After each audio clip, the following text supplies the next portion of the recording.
Welcome, everybody. Welcome back to the Sports with Sajaji F1 podcast. We are back today for a preview of a race that is coming back to the F1 calendar after 5 years.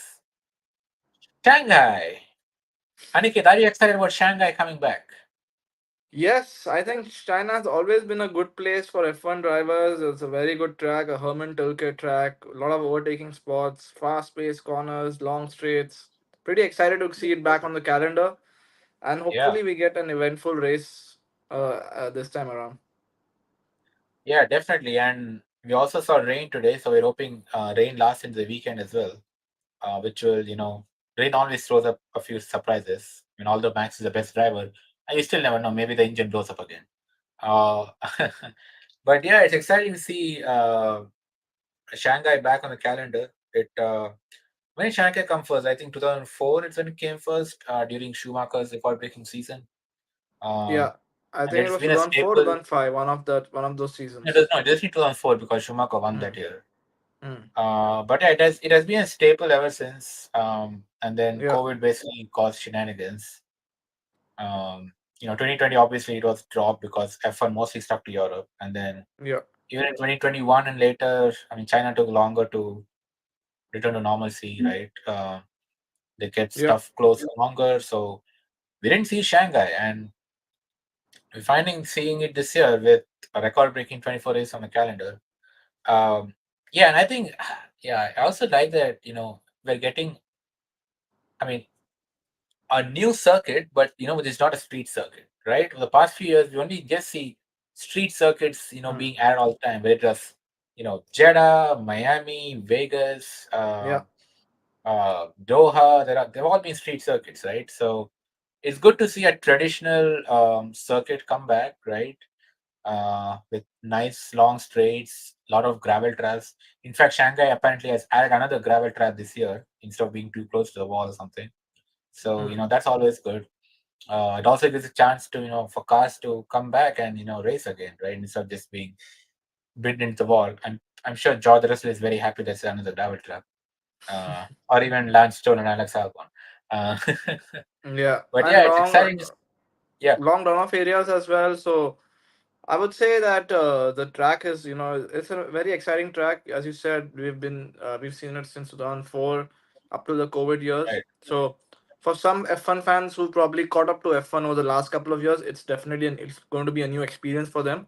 So in that yeah, sense, it's going to be like something new for some of the fans who just tune into F1 in like the last 2 or 3 years. So exciting time for those sets of fans. But for us fans who've been following F1, it's kind of a memorable throwback because China has always had good races. It's been championship deciders as well. I mean, right. it's been part of some of the tightest championship battle. For example, Schumacher Alonso 2006, the three-way battle in 2007, as well as 2008. So those are the three most exciting title battles that it has seen as part of it being on the calendar. And this time we are going to China pretty early on into the season. Traditionally, it's been a late season race. Yeah, So I think it's been a mix because in 2004, I think China used to be a bit earlier. Um, but yeah, I think it was later. It was at a later time. yes, so 5, 6, 7, and obviously throughout its course, it's been always been later. Right. So you spoke about rain. That's going to definitely play a factor into things Yeah. if it's going to be overcast. So as of now, the forecast does say light showers for quali. So it's going to be exciting to see if that actually happens. Going to mix up the field and throw different kinds of permutations and combinations for teams. Yeah. So that's going to be interesting. But yeah, I think all in all, if we summarize this race back on the calendar, I think it's exciting to have it back. We saw Yeah. Japan, which was exciting to go to Suzuka early on in the season, and now again we see another historic track, Herman Tilke track back. Right. And also, uh, it's also going to be a sprint race weekend, which is yet another wrinkle. Obviously, sprint should die, but whatever. It's more racing. You have the Friday Yeah, qualifying, right? We have what sprint qualifying tomorrow. It's again the new sprint format this year, right? Instead of unlike last year where we had qualifying and then sprint qualifying and sprint race. Now qualifying is after the sprint race. Hmm. So, and I think I'm not sure. Can teams break park firm after the sprint race, right, to do adjustments? I'm not sure if they did that. There were rumors that they wanted to, break park firm after the sprint race to give teams, uh, let them Hmm. use the additional data to change the I setup. think it I'm not depends on what kind of changes you're making. I think small changes, obviously, the wing changes and No, all that. front wing has always been allowed, but other things like rear wing, tire camber, and all that. Like at least till Yeah, last year, I after think as long FP1, as you're that's not when touching park the firm became gearbox and allowed. engine, you should be fine. Yeah, but like for example, generally park firm means you can only adjust the front wing once park firm sets in, Yeah, right? And last year after FP1, it was basically park firm. So your race yep. qualifying, your sprint qualifying, sprint race, four things are the same setup. There was chatter about you know this year the rules being different, but I'm not sure if they. Yeah, just checking the F1 website, but Yeah, I think the sprint weekends always make things pretty confusing in terms of what exactly the teams are allowed to do. It right, basically kind of messes up the whole race weekend. So there's yeah, obviously a lot of scope for changes in that sense because now it's mixing up the quali and the main race as well because people do right, not know what is when. Some people yeah, might yeah. not know that there's a sprint qualifying tomorrow and it's not the regular qualifying, so that Or just they see messes the up with sprint the race on heads. Saturday, or they see the sprint race on Saturday morning, wonder why it's shorter than usual, and then forget about the Yes. actual qualifying race after that. Right? Throwback to the A1 GP days, which had 20 laps in their races. Yeah, yeah, but I don't see anything about the apart from the ordering, nothing about park for me rules. I guess it's the same FP1 park for me. It's going to be Hmm. interesting. So it's going to be And one another thing, practice session, yeah, right? yeah, just one practice session. Yeah, Yeah, that's going to be a haymaker for the teams too. I mean, coming back to yeah, Shanghai after 5 years and having just one practice session to yep, adjust, yep. that's going to be tough. Hopefully, maybe in a way it's good. We'll see some unorthodox things come up, right? Instead of just Red Bull winning by 30 seconds. Yeah, that's what we And can hope also, for. yeah, and also guess what's new this weekend? The F1 grid, the Chinese Grand Prix is going to see for the first time a homegrown race driver, Mr. Zhou Guan Yu, right? Yes. If you see here, 2005, Zhou was at the Chinese Grand Prix waving a flag of Fernando Alonso's Renault. And today, he sits next to the rookie Fernando Alonso. That's a Yep. very interesting picture. It just speaks about how F1 has grown in different countries around the world. Yeah. F1 in China is not the biggest market, I would say. The other countries would definitely have a bigger F1 fan base, but it's good to see a Chinese driver in F1. That'll probably Yeah. boost the races. I would say involvement, other crowd involvement in the race this weekend. So I mean, it could be Zhou's last Chinese Grand Prix as well because you don't know what's happening with that team from next season All right. onwards. Yep. When Yep. Audi comes in, taking in the shots at the driver decisions and all that. So you Right. never know. It could be Zhou's last Chinese Grand Prix, so he would definitely want to show out. Uh, you Yeah. know, make a name for himself in front of his fans. Yeah. Definitely, it's going to be Yep. an interesting weekend for him. First time before his home fans. Also, hello, Harshal. Hey, hello. Yep. All right. So moving on to the race weekend, right? I guess obviously the expectation is that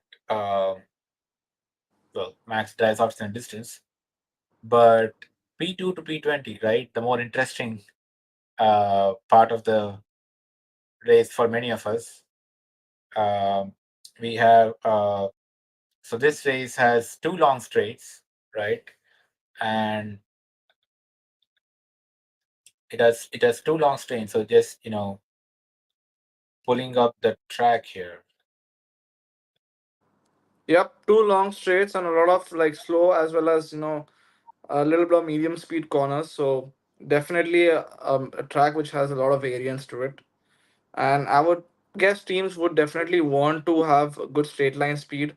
As you can see from this got two Yeah, massive straights, especially the back exactly. straight.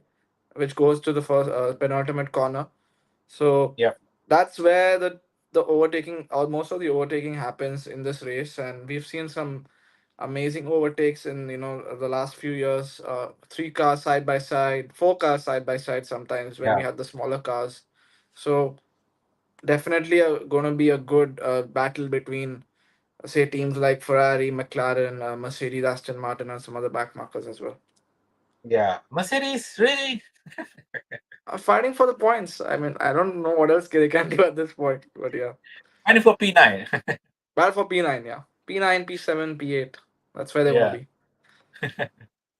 But yeah, I think the slow and medium corners definitely will help Ferrari with their good Yeah. traction, and I think their excellent tire deck this season might also help them. I mean, we'll see, right? It's kind of spring, early summer in the northern hemisphere. If you don't see the rain, it's a very sunny day. It might Hmm. work out for Ferrari, and they kind of may dream of challenging Red Bull.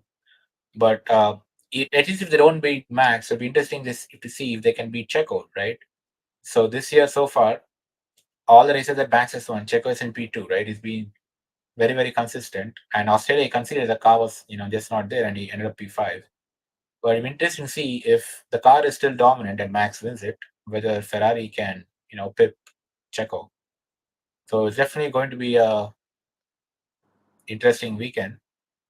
Yeah, I mean, as you said, Checo has been on song in this season so far. He's Yeah, understood his role. He's not going out there challenging Max, trying to get pole positions or trying to set fastest laps. He knows right. his limitations, similar to how, Yeah, say, Valtteri Bottas did when he was a teammate alongside Lewis. So he's playing that role pretty well this season. So obviously, one of Ferrari's goals will be to get in between those Red Bulls, especially in qualifying, so that they have right. some kind of strategy in the race to trouble Max as well. So it'll be important to see. It'll be interesting to see, I would say, what kind of quali pace they show, and then from there, if they can build on that, have a good strategy in the race. And surprisingly, Ferrari has had good strategies so far Yeah, I know. in these Did races. they hire somebody from Mercedes last season or what? What happened? Fred Vasseur is really cooking. Fred Vasseur is cooking. He's been cooking throughout his tenure so far. So Yeah, uh, So as long as they split the Red Bulls, they get, say, a P2 and a P3. They can play 2v1 against, say, Max, and then take it to Red Bull in terms of how they want to play their strategies. They could have Carlos going longer than Charles, and Charles pitting earlier for right. fresher tires. So they Yeah, have different options. It's just their quali pace, which will have which we will probably see as to where it could get them in the race. yeah, or even the race pace. Right? I mean, Ferrari has looked a bit lacking in quality this year. It seems they optimize more for race trim, like say Red Bull or Mercedes. Hmm. But yeah, their tire deck has been fantastic. So that'd Yeah, be interesting to see if they can pull that. I mean, Charles basically drove himself to P4 because of good tire deck, right? I mean, he basically avoided 20 seconds yeah, a loss of pit stop. You're probably P8 or something in that race. correct. So yeah, that's definitely interesting for Ferrari. And talking about Ferrari, Charles Leclerc seems to be finally feeling the heat, right? Sainz is out driving him this season so far, and then he literally gets one of the goats next year as a teammate in Lewis Hamilton. Charles is really feeling the heat, isn't he? Yeah, I'm sure that the start he's had this season has definitely not helped him. So he's like, I would say he's still trying to figure out the car. I feel it does seem that there have been instances in some races where he's not been comfortable with how it's been handling the car, how he's been handling the car. Sometimes it does handle based on what he wants to do, with respect to how he wants to drive it, but at other times it does feel that there's something lacking either in the car or in his driving style, which is causing him to fall behind Carlos Right. in most of the races. So I think Japan was a good bounce back for him, wherein obviously Carlos still finished ahead of him, but he seemed to have more confidence in the car. He had the right Yeah. strategy in the race as well, and then he got it to the P4 position without having to make that extra stop. So definitely something to build, on from Japan. and China will definitely be more suited to his strengths because it does seem like a more a car which will a track which will suit more aggressive kind of driving. So, and we know Charles is definitely a more aggressive driver than Carlos, who's Oh yeah, definitely more on the definitely. finesse side. So this is probably his best chance in this early season to get one over his teammate and get his season rolling basically. Yeah, I think also with Charles, he needs to, I think, rediscover his quali pace. He has looked often, Yeah. quali all season, right? And like say compared to say last year, the year before, I mean, Charles has been, ridiculously strong in qualifying, right? I mean, Yeah. he pipped Max to pole, last year when Red Bull had that rocket, you know. He still managed to beat Max to pole a few times. Obviously, the race pace was bad, so they kind of, Mm. crapped out. But I think if Charles can find a quali form, because even in Suzuka, I mean, he had a good race, but his quali was, pretty bad, right? He qualified what P7, 6, something like that. Yeah. Uh, yeah, and I think Sainz has really been, the other guy who's cooking in Ferrari apart from Vasseur is has been Carlos Sainz. After being told he doesn't have a drive next year, what does he go? This guy beats Charles Leclerc every opportunity he gets and wins the race. Uh, Ferrari is probably thinking, what do we do, guys? Yeah, I think also Carlos has the added incentive of doing well because he's fighting for his contract, fighting for a contract. He wants a good team to poach him for next season, basically. So Right. that adds added motivation, and he's got a good car underneath him as well, which he's able to understand the strengths and weaknesses Yeah. of it. So we've seen Carlos doing well. Basically, he's got few motivations, this more motivations this season compared to last year. And then he's definitely showing that off on the track, and he's probably had his best start to any season throughout his career. Yeah, definitely. Yeah, it also, I mean, I wonder, once, let's say Carlos gets a good team next season, right? Like, say, I don't know, Red Bull or Mercedes, whether he'll keep up this kind of form. Because obviously, this season is, really motivated to find a drive because Ferrari kind of kicked him to the curb, right? Mm. But if in the last couple of years, I mean, he has been consistent, but, it always felt that Charles had that extra yard of pace. And, just that Yeah. Charles built in the wall like a certain George Russell that he kind of lost out. But Mm. this season, Carlos really looks to have the pace too. It kind of feels like Marcus Rashford playing in a contract here. Uh, Or D'Angelo Russell playing in a trade deadline month. yeah, So yeah, I mean, yeah, for people who don't know, there are just different analogies to sports. right. So other sports. But interesting to see where Carlos lands. We've had some off-track news over the past week. There were Yes, rumors that Carlos got an offer from Mercedes, a 1+1, but there were other reports saying that he wanted a 2+1 to align with George Russell's contract. So I conflicting see. reports. We are not sure if Mercedes did indeed make the offer or not. And then Yeah, I think Pratyush, you have something from the Red Bull front in terms of them making yeah. something, So right? Helmut Marko is basically the gift that keeps on giving. He confirmed to the media that the Red Bull is talking to Carlos Sainz, right? He wouldn't say whether they made an offer, but Mm. he did say that Red Bull is talking to Sainz. But he also say, get this, he also said Audi has made a very lucrative offer to Carlos Sainz, right? Now, obviously, Sainz may not want to go to Audi. I mean, we all know how crap the Sauber is, right? Yeah. Or take a fun team kick Sauber. Uh, we all know how crap they are, and with the cost cap and other things we discussed last week, Audi is not going to miraculously get better in a year, right? So Sainz obviously wants to go to a top team. I wonder if that's. I wonder if using Audi as a leverage, even with Mercedes, right? Mercedes Mm-hmm. give 1+1, and maybe he's like, hey, you know what? I have a 2+1 offer, and or maybe as a 3+1 or some kind of offer from Audi, and maybe using that as leverage from Mercedes. Because Mm. the other thing with Mercedes is they really want to fast track Kimi, right? Yeah. Um, Antonelli guys, not Kimi Raikkonen, Yeah. but Mercedes really want to Apparently, fast all track. Kimis are good, but Yeah, exactly. But this Kimi, I think, is Italian, right? yeah. So Kimi Antonelli. So just to catch up, you guys on Kimi. He has started testing for Mercedes this year. He's going to take part in some dedicated testing windows that F1 teams have for Young drivers. drivers that are not in their main cars. And Kimi is one of the testing drivers this year. And Toto is apparently very, very insistent that Kimi drives in F1 next year. Probably not a Yes. Mercedes, but Williams has traditionally been Mercedes B team. We saw Valtteri Bottas and George Russell, come up the ranks from Williams to Mercedes, right? And I'm sure Williams will be very happy to get rid of Logan Sargent. He's not even a paid driver as far as I can. Yes. But that's probably the reason why Mercedes want to only give a 1+1 deal to Carlos, right? So Yes. Kimi drives a season at Williams, and let's say he really lights it up, then they just won't take the option on Carlos and get Kimi in for Mercedes in with the new regulations, right?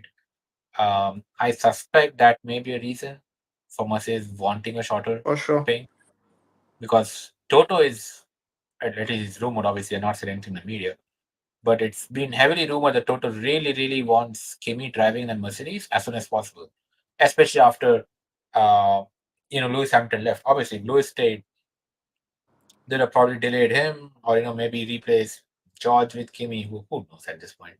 But now because Lewis has left, Toto is really insistent on Kimi coming to Mercedes soon, Yeah. right? He calls Kimi the next Max Verstappen. Toto really loves He's Max always Verstappen a called lot that. these days, does he? Yeah. He loves Max Verstappen. He calls Kimi the next Max Verstappen. All of a sudden, I mean, the whole Mercedes organization wants Max Verstappen. I mean, which was Yeah, not the case yeah. End of a couple 2021, years she back. asked, "Do you want Max Verstappen?" It was and giving the finger and like told her to get out, Yeah, get out. probably broke under the pair of both headphones. So yeah, as you said, Kimi Antonelli definitely their top choice, I would think. But I obviously they have to think about their immediate future also, right? Kimi Antonelli may not light it up initially. He might take 1 or 2 years. So I Or mean, he from may the never outside like. perspective, it could be the Hollywood move because McLaren once upon a time brought in a young Lewis Hamilton to replace Right. uh, Kimi Raikkonen. Essentially, Kimi Raikkonen because Fernando Alonso was signed by then. So Yeah. essentially, Kimi Raikkonen, and Yeah. that proved Yeah. to be a masterstroke. And then you had Max Verstappen at the age of 18 join Red Bull and also win his first race at the age of 18. So Already 17 when he raced for Toro Rosso. yeah, but I'm talking about when he moved to Red Bull and won his Oh, right, first right. race. Yeah, yeah, yeah. So yeah, But even racing in Toro Rosso at 17, right? F1 yes, literally changed the rules saying, hey, wait, no kids here. they exactly that altered the rules a few seasons after that. So I mean, Toto is definitely has been watching that trend. He knows Lewis's backstory. Now he knows Max's as well. So he Yeah. does not want to lose out on a chance to get in that young superstar driver and get him to the world in terms of how good he is. I mean, so that all the F1 fans also are able to see his talent. So I think if Mercedes and Toto Wolff definitely weigh out the couple of options they have till the summer break, and I would expect by the end of the summer break we have a concrete decision on what they do it because they don't want to delay things too long, Right. and they want to make sure Carlos is available. If they want Carlos, they want him to get. They want to sign him up quickly before he, say Yeah. Red Bull makes a good offer or another team comes in for him. So that's also imperative to them. So summer break is definitely an eye to keep for we should keep an eye for in terms of when we can Or get a maybe, Mercedes or maybe announcement. they're just waiting to see if Red Bull breaks up and they get Max Verstappen, right? That's another thing, but I'm not sure how long they should wait for that to eventually happen or Yeah. not happen. Imagine if that happens too late and Max Verstappen is without a car next season. Or racing, I don't know, Audi. Just put him in Audi and see. We'll see more competitive F1. Yeah. Yeah. And yeah, so definitely interesting things happening there with Carlos. But another interesting thing that Helmut Marko said, concerns the honey badger, right? Well, indirectly. Yeah, There's been a lot of speculation that, Danny Rick's days are numbered. Poor guy. He just, makes a return, dreams of a Red Bull return from Alpha Tauri, not Alpha Tauri. What are they calling it? RB, right? He dreams of a Red Bull return Visa Cash from App. RB. Yeah. And then suddenly his days are numbered. So Helmut Marko said this about Liam Lawson that he's very impressed, right? I'm just trying to find the exact quote. Yeah. So yeah, this is what he said. It will be very exciting to see Liam Lawson in the car. This is basically what Helmut Marko said, right? Yep. Now, considering that Danny Rick had a terrible start to the season, Checo had a fantastic start to the season, right? Another Marcus Rashford contract year situation.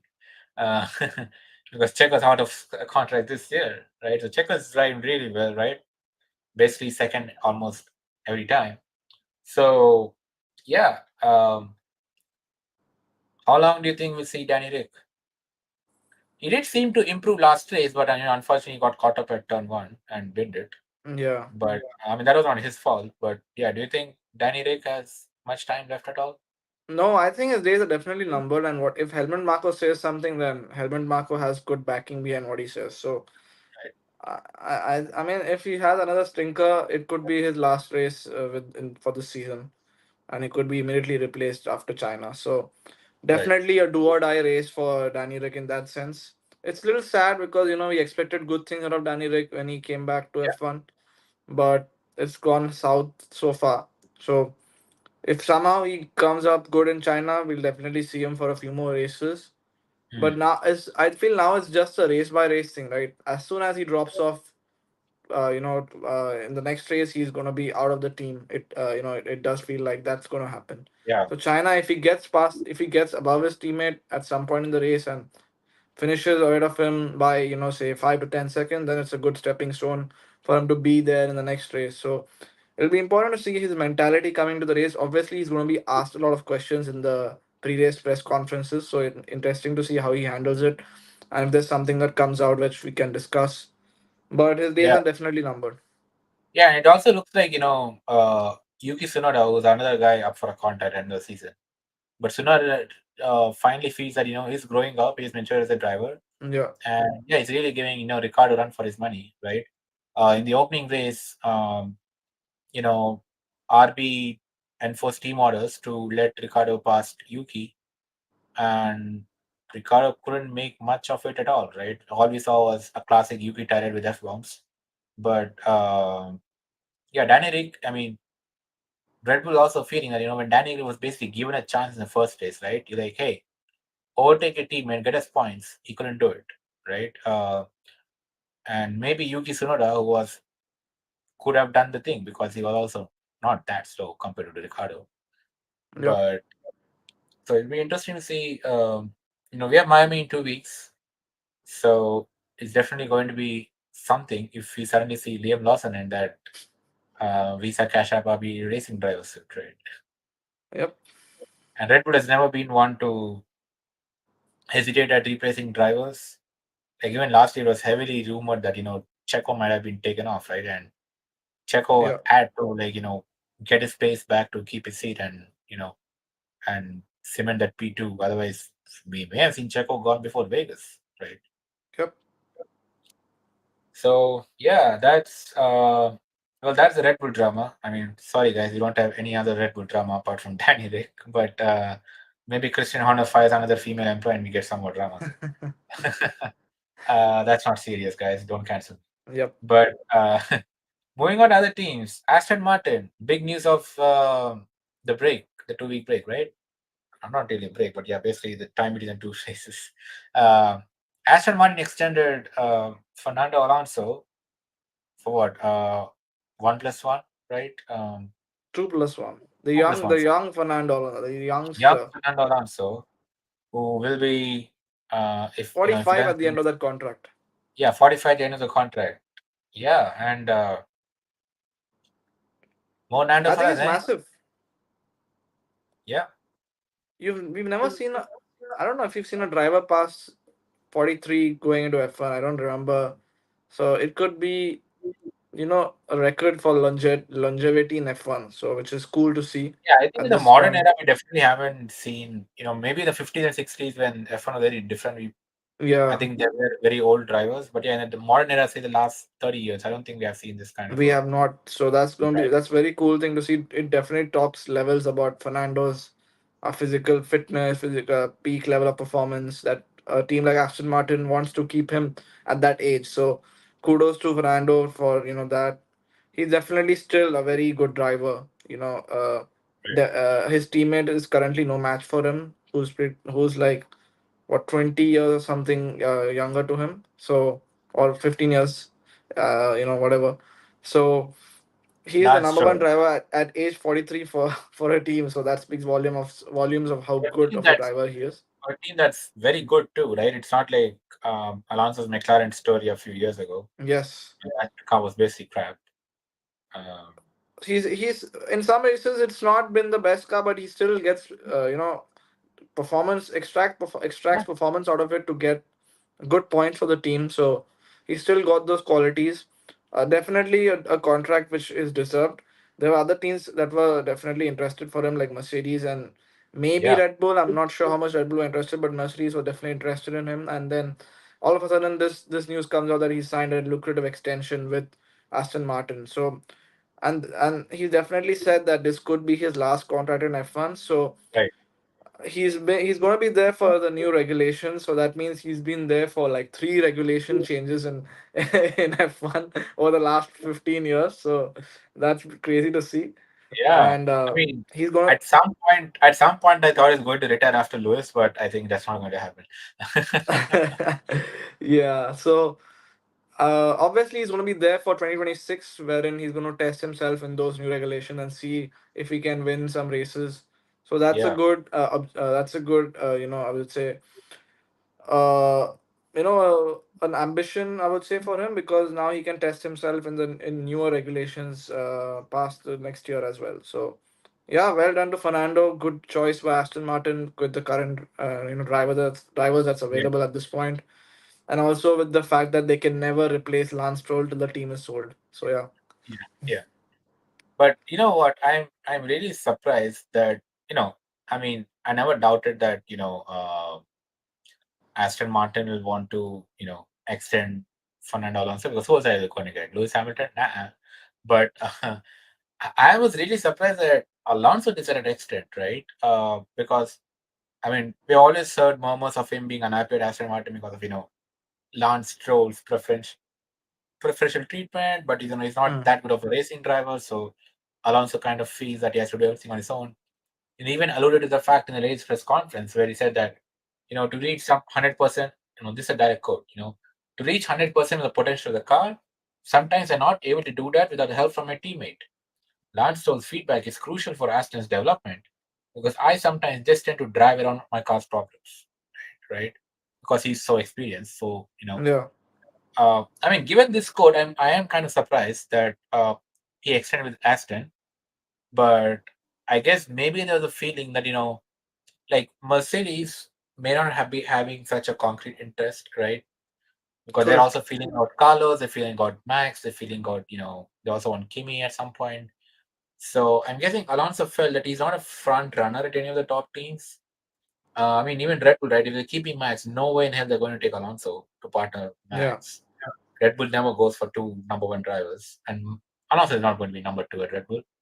Um, so I think, and Ferrari is obviously closed up. I don't think he even wants to go back to Ferrari, but or McLaren for that point, right? So I think, and McLaren is kind of pretty set unless Lando they are set, pulls off definitely. a master stroke. So yeah, I think maybe Lando felt that this was his best chance of being in F1 till he retires. Yeah, I definitely think he's made the right choice. He's very much comfortable in that team now. He's made that team his own, and he's going to have the best chance which he could have had with the top team to get Yeah. good to maybe get a podium or get a race win in 2026, depending on how on what Aston Martin do. And Aston Martin and don't forget Aston Martin are getting new engines with Honda. Yes, So Honda, man. so Remember Alonso has Alonso not is had the Honda? best relationship with Honda, but now we'll see if Honda comes back with Aston Martin and is a game changing choice for them. So yeah, Yeah, interesting to and see. maybe Alonso knows something that we don't, right? I mean, there will be a lot of heavy rumors that Aramco might buy out the team. I mean, personally, I'd prefer Lawrence Stroll owning the team instead of Aramco, but whatever. But Yeah. there will be a lot of rumors that Aramco buys out the team, and if that does happen, then Fernando Alonso is getting a good teammate, right? Lance was definitely not keeping his seat if Aramco buys out the team for next year. Mm-hmm. And there always Yep. been rumors about um, Papa Stroll's frustrations, that the team hasn't improved. Um, maybe he can't bring himself to fire his son. He just tells the team off and says, his son, sorry, sorry, dude. uh, I can't keep burning money anymore. Yeah, Can't keep burning $100 million every year on this team. So I think I should maybe, just be brave and fire his son. yeah, but maybe Nando knows something that we don't. Maybe Aramco is buying out the team next season, or maybe Aramco sponsorship is contingent on Lance not having a seat next season, right? Maybe for once, Fernando makes the right choice in his career. He's always Oh yeah, made bad career choices. So maybe for once he does make the right choice and he wins say 4 or 5 yeah. races in 2026. He made his first career choice was right, right? He was Renault. He won two titles with them out of nowhere, Yeah, and then and he then went to yeah, after McLaren, that, which was competitive, challenge for the title. But then he had the whole fiasco, Spygate, and then yeah, and even McLaren. I mean, he and Hamilton had a very very contentious season, right? They basically couldn't see eye to eye by the end of the year. Um, yes, and then he moved, then he moved back to to Renault Renault. with Spygate. Then he came to Ferrari when Ferrari was crap. Then he leaves F1. He's like, I'm done with this shit. I'm retiring. He comes back. No, I mean I would say Ferrari choice was still good because he was there with a shot for title like 2 of the 5 years he was there. So, Yeah, yeah. but then McLaren Honda was obviously a very bad choice, and McLaren then disaster. Renault was again a Renault disaster. was what when he went back to Alpine, and then that was not good, and then the whole Yeah, Alpine to Aston Martin shocker. So yeah. And even then he was Aston out of Martin. F1 for a few seasons as well in between. Yeah, I think Aston Martin finally feels like a good move after a long time for him. It does, it Uh, does. because they've been improving a lot, right? Sure, they might have copied Red Bull last season, but they've been keeping up with their pace of development, and they look to have a strong car, especially like this year. The top five are very, very close to each other, and they're keeping up, right? They keeping up the Mercedes and Ferraris and McLarens, and two cars in the front retire, and suddenly you have Alonso on the podium again. So Mm. Yep. yeah, so hopefully Alonso, yeah, I think people just want to see him win a race from the title again. It's been a long time since we saw Alonso on top of the podium, right? Yeah, it's gonna be interesting couple of seasons. Yeah. So moving over to Mercedes, Aniket, you're the in-house Mercedes expert. Do you think they have any hope? I don't know why we asked this question because there's been no hope for Mercedes this season so far. And I don't think there's any hope for this race as well because they just keep hyping up the car and saying we've made improvements. Toto Wolf comes up, wow, we've seen something We different. know the car has pace I have inside. not seen We know anything it's different. fast. We know the car is fast. We have a lot of untapped pace in the car. Where did he finish? P9. so So it's not going to change unless like I see something very drastic from the track or from the warm or cool temperatures which might affect tire Yeah. performance or something. So the car is the car. The car's where it is. There's going to be no updates in the car this race, and the earliest updates is only coming in Imola. So Oh wow, that's a long time. it's going to be the same kind of race. They're going to be there or thereabouts for in the points. A retirement year or two will elevate them to a top five, position. But So I guess the more interesting question of Mercedes is: will Lewis finally beat his teammate? Lewis yeah, Hamilton, the seven-time F1 World Drivers' Champion with more than 100 wins to his name, um, suddenly can't beat George Russell for God knows what reason, right? it's crazy to think that Lewis won his last race like 2.5 years back now. So Yeah. and he's Was that probably not going to Brazil? win a race No, this season Jeddah. as well. So That was Jeddah, right? Saudi Arabia where he won yeah, last. Yeah.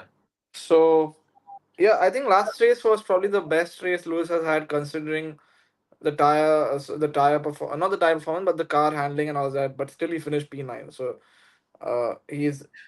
Best race in a he's while. just P9.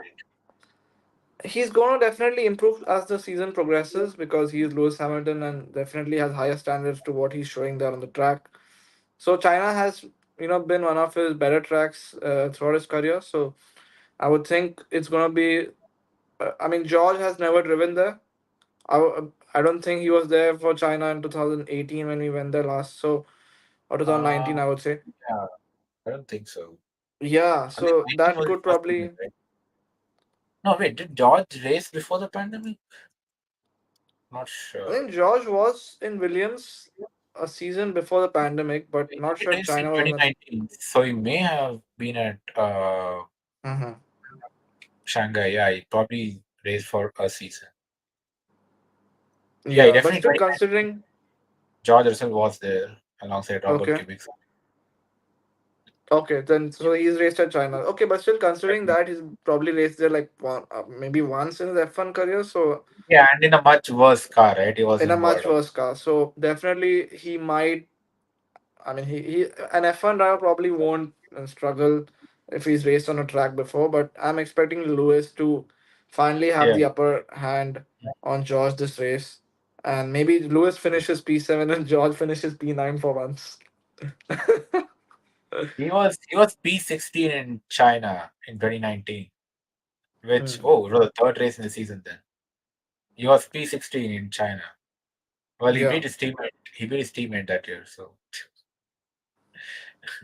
at China, Yeah, Kubica but was I P17. mean, Lewis is hopefully Lewis does Lewis things, gets the car up, Yeah, I mean, to Lewis has raced P6 for or a long something. time at China, right? All from 2007 up till 2019. Lewis has raced Yeah, um, every year. Did he win what four? No, yeah, 6 times. He has won at China six six times. times. So one of the most successful Highest drivers of at the track. yeah, highest of anybody on the Yep. track. So yeah, So definitely going to be interesting, and he definitely had some interesting comments in the press conference as well, speaking about his move to Ferrari, and oh yes, especially when people write BS stories about him. So he was kind of open about that in terms of him making the right choice, and he's at peace with his move. So interesting comments from him. Definitely, there's going to be a lot more talk about his Ferrari move as we progress further into the season. So I would say that he's doing his due diligence with Mercedes as well. It's just that the car is bad, but he definitely has one eye towards next season. right, definitely, yeah. But I think Lewis, being the competitor, is even if he has an eye towards next season, he's not going to he's not going to give up on this No way. season just like that, right? You don't win 7 titles by just giving up on seasons. Yep. Um, but talking about the other Mercedes team, the best Mercedes team, McLaren. uh, uh, Lando said something interesting. He said that we're not going to win a race anytime soon. Um, so is McLaren just accepting that P3 in the constructors championship is their fate this year, or have they? I mean, or are they just waiting for upgrades to see how they do? I mean, like you know, Lando needs to win the race. What's the longest Yeah. string of The races most without winning? podiums accrued Most without podiums. winning a race. Yeah, So I would say, I mean, it's probably a realization of the fact that Ferrari and Red Bull are kind of out of reach at this point. So right, unless like they have an issue in the race or there's been a crash ahead, which will probably give them the only chance to win, they don't want to win any race this season.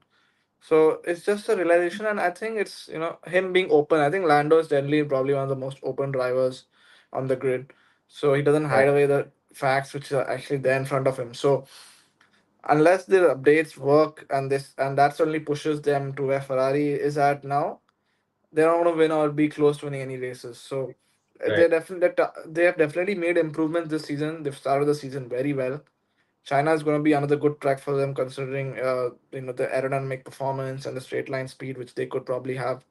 So, but they're going to get some updates later on in the season, and then we'll see what how much of progress they do make. And the crucial test will be next season when now they have a base of the last 2 seasons in terms of being good performance wise. So that's how it is for McLaren. I think they're going to be definitely in with a shout for a podium again, but that yeah, again depends on how the quali performance and the sprint race goes. right, right. Yeah, it's going to be an interesting weekend. China after a long time, chance of Yep. rain. Um, hopefully, if you have like new rubber, I mean, sorry, new asphalt, maybe you'll get a Turkey 2020, right? When everybody basically crashed out When nobody and some couldn't random drive problem. and Yeah, exactly. everyone was, kind of. It's like how we take our first steps when the rain comes down. Right, You are exactly. tepid, you are nervous about putting your foot in the water. That's how the car was basically back then. So it's going to be interesting to see, as you said. Yeah, yeah.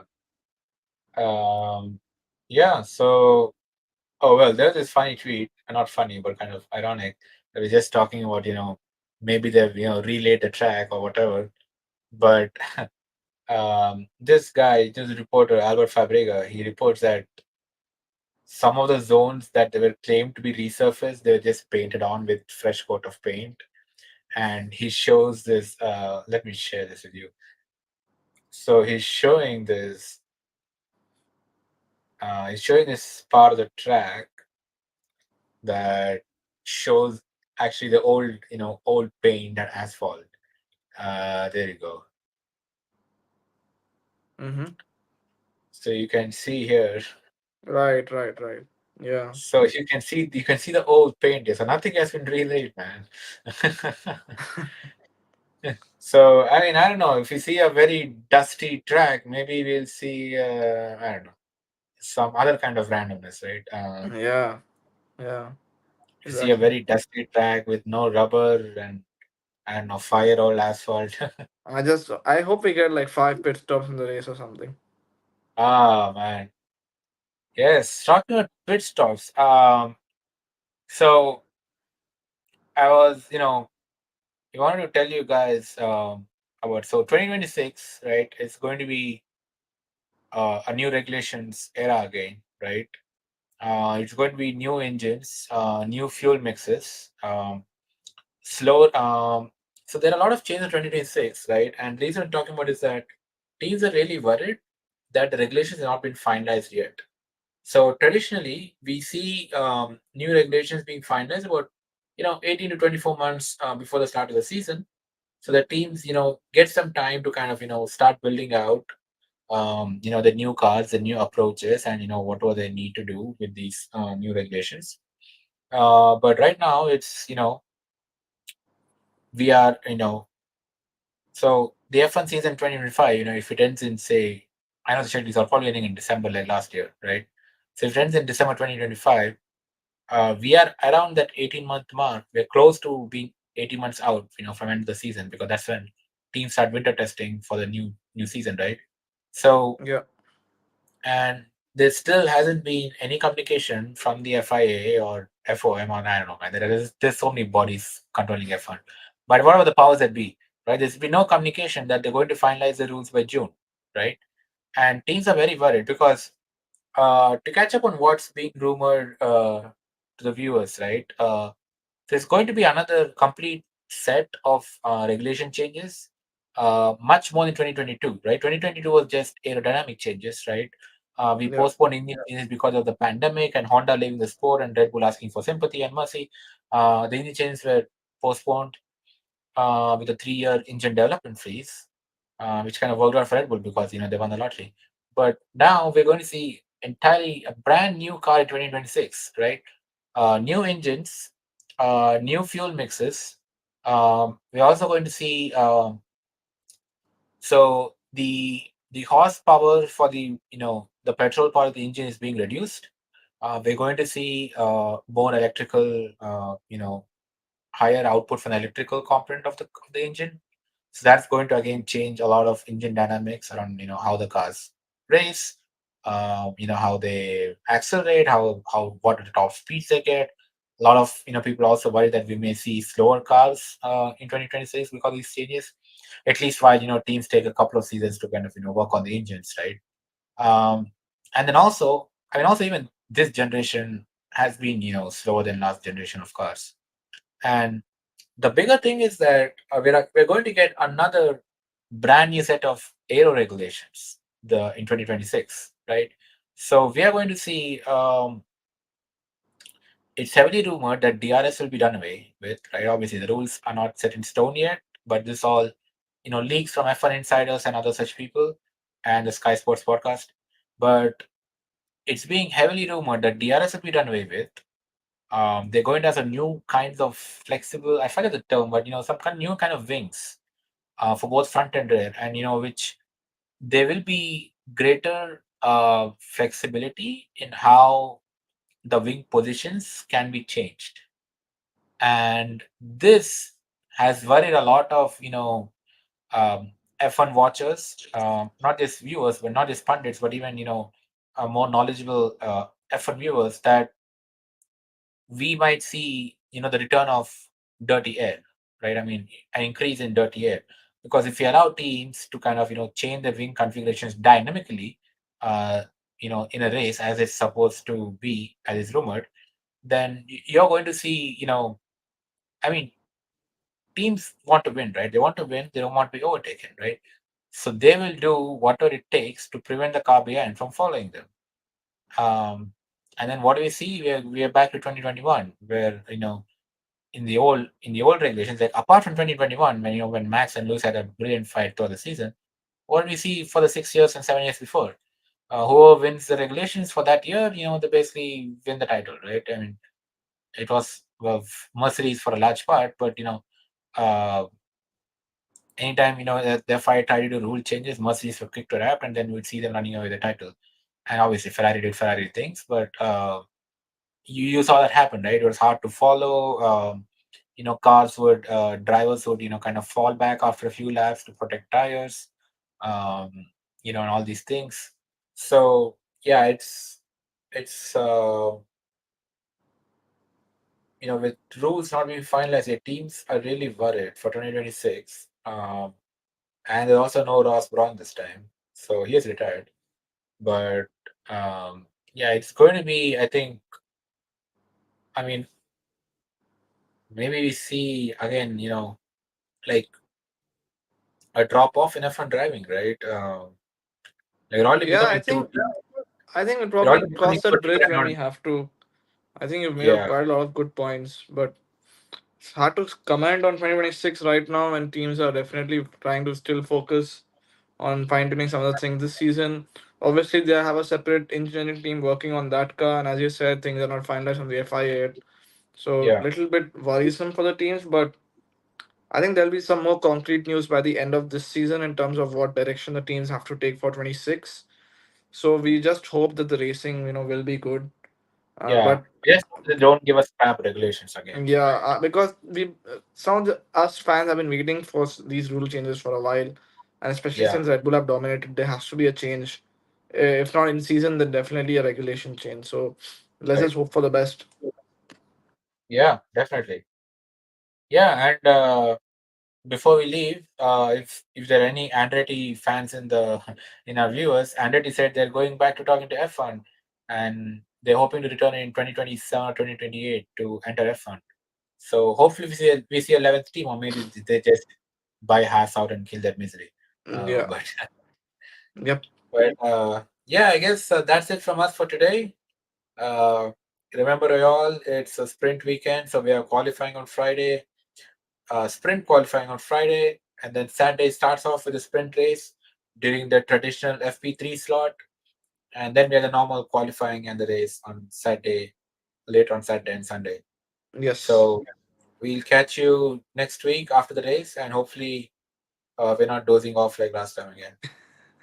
Yep. Hope for an exciting race, and everyone, please subscribe to the channel, like this video, and share. Pass it with your friends who are into F1 and want to keep up to date with the different previews and reviews of the races. Yeah, we'll be back next week. So catch you guys next week then. Have fun at Shanghai. See you guys.